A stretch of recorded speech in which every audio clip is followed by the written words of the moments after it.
সবাই কেমন আছো? অবশেষে Asia cup 2025 Indian team select হয়ে গিয়েছে।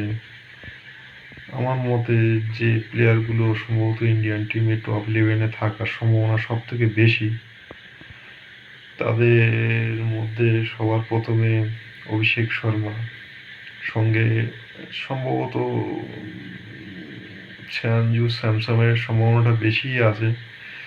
যদিও দেখা যাক কাকে খেলায়। সঞ্জু স্যামসন কে নিয়েই চললাম। 3 নম্বরে সূর্যকুমার যাদবও যে 3 নম্বরে থাকবে কিনা সেটা নিয়েও সন্দেহ আছে। 4 নম্বরেও যেতে পারে। তিলক বর্মা আগেবার খুব ভালো খেলেছিল।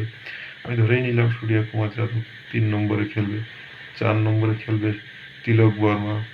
5 নম্বরে আমাদের সবার প্রিয় অলরাউন্ডার হার্দিক পান্ডিয়া।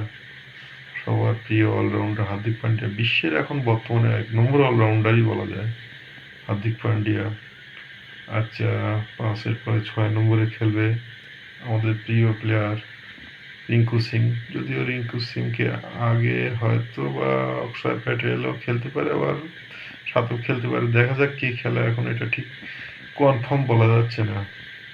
তবে যতদূর মনে হয় 6-এ রিঙ্কু সিংয়ে থাকবে, 7-এ অক্ষয় প্যাটেলই থাকবে। আমার মানে বর্তমানে আমি যেটুকু বুঝতে পারছি। এরপরে 8 নম্বরে আমাদের প্রিয়